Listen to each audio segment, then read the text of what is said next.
নমস্কার, এস নিউজে আপনাদের স্বাগত। আপনারা জানেন ইতিমধ্যেই যে দেশে আগামী ১লা জুলাই থেকে আইনে অর্থাৎ ভারতের আইনে কিছু পরিবর্তন হতে চলেছে, কিছু রদবদল হতে চলেছে। সেই বিষয়ে কথা বলবো প্রাক্তন আইপিএস পুলিশ কর্তা Pankaj Dutta sir. Sir, S নিউজে আপনাকে স্বাগত। এই আইন নিয়ে একটু জানতে চাইবো আপনার কাছে। দেখো, প্রথমেই বলি যে ভারতবর্ষে ৩টে আইন আছে, যে ৩টে আইন ছাড়া ইন্ডিয়ান ক্রিমিনাল জাস্টিস সিস্টেম দাঁড়াতে পারে না।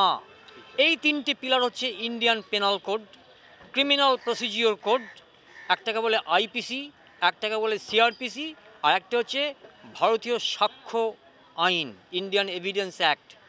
একটা হয়েছিল 1860 সালে তৈরি হয়েছিল সিপাহি বিদ্রোহের পরে, একটা হয়েছিল 1898 সালে, আর একটা হয়েছিল 1872 সালে।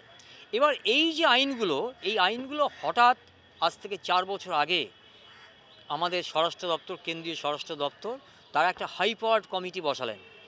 দিল্লি ল ইউনিভার্সিটির যিনি vice chancellor doctor Ranbir Singh, তাকে চেয়ারম্যান করে একটা কমিটি তৈরি করলেন। কমিটি তৈরি করে বললেন যে এই আইনগুলো হচ্ছে একদম পুরনো আইন, এগুলো এর মধ্যে ব্রিটিশ শাসকদের সব কিছু ব্যাপার ট্যাপার ছিল, এটাকে আমরা ভারতীয়করণ করব এবং নতুন একটা শেপ দেব। কমিটি রিপোর্ট জমা দিল 22 সালে। 22 সালের পরে তারপর আপনার গত 25শে ডিসেম্বর দ্রৌপদী মুর্মু আইনটাতে সই দিলেন। সই দেওয়ার পরে এটাকে অ্যাক্টে পরিণত হলো। ইট ওয়াজ এ বিল, কিন্তু যখন পার্লামেন্টের দুই কক্ষ তারা সম্মতি দেয় এবং প্রেসিডেন্ট যখন সই দেন, তখন এটা আইনে পরিণত হয়। কিন্তু আইনে পরিণত হলো, তার একটা ইমপ্লিমেন্টেশন কবে থেকে কার্যকর হবে তার একটা টাইম বেঁধে দিতে হয়। সেই টাইমটা হচ্ছে আগামী 1লা জুলাই। আগামী 1লা জুলাইয়ের আগে এই আইনটা কিন্তু আইন হিসাবে ট্রিটেড হবে না।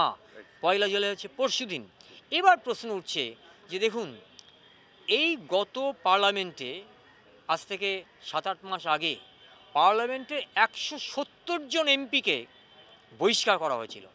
স্পিকার 170 জন বিরোধী দলের এমপিকে বহিষ্কার করলেন এবং ওই 170 জন এমপি তারা এই আলোচনায় অংশগ্রহণ করতে পারেননি। তো যে 543 জন এমপির মধ্যে লোকসভার 160 জন এমপি তাদের এক্সপালশনের জন্য তারা অংশগ্রহণ করতে পারলেন না, সেই আইনের কি কোনো যৌক্তিকতা আছে? সেই আইনের কি ভ্যালিডিটি আছে? সেই আইনের কি অ্যাকসেপ্টেবিলিটি আছে? কেন ওরা এত ইমপেশেন্ট হচ্ছেন? কেন কেন্দ্রীয় শাসক দল? তারা তো ইচ্ছে করলেই বলতে পারতেন যে নতুন পার্লামেন্ট 4টা জুন, এই গত 4টা জুন, আজকে 29 জুন, 4টা জুন পার্লামেন্টের সব রেজাল্ট আউট হয়েছে এবং 543 জন নতুন এমপি সারা ভারতবর্ষ থেকে গেছেন।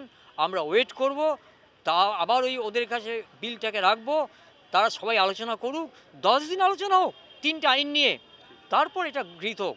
এবং তার সঙ্গে Delhi bar association, supreme court bar association, Calcutta bar association এবং নামকরা প্রভিন্সের যে বার অ্যাসোসিয়েশনগুলো আছে তাদের সঙ্গে আলোচনা হোক, তারা সাজেশন দিক, তাদের নতুন নতুন পয়েন্ট দিক, সেগুলো অ্যাড হোক, কিছু বাদ থাকলে সেটা বাদ যাক। সেইটা না করে যেভাবে ইনে হারি এটা করা হয়েছে, আমি কিন্তু এর মধ্যে খারাপ জিনিসের আঁচ করছি। এটা অ্যাজ এ নাগরিক অ্যান্ড অ্যান এক্স আইজি আমার ভালো লাগেনি। জি স্যার, ওই জায়গা থেকেই জানতে চাইবো, আপনি দীর্ঘদিন প্রশাসন সামলেছেন এবং আইনের যে পরিবর্তনগুলো দেখতে পাচ্ছেন, সেটা জাস্টিস পাওয়াটা কতটা সহজ হবে কিংবা কতটা? প্রথমেই বলি ফয়েজ, তুমি মনে রাখবে যে এই যে আমাদের লক্ষ লক্ষ আইন মামলা পেন্ডিং আছে বিভিন্ন কোর্টে, সেগুলো তো ওই আইপিসি সিআরপিসি নিয়ে, আর নতুন যে দণ্ড সংহিতা নামে তো সেগুলো হয়নি।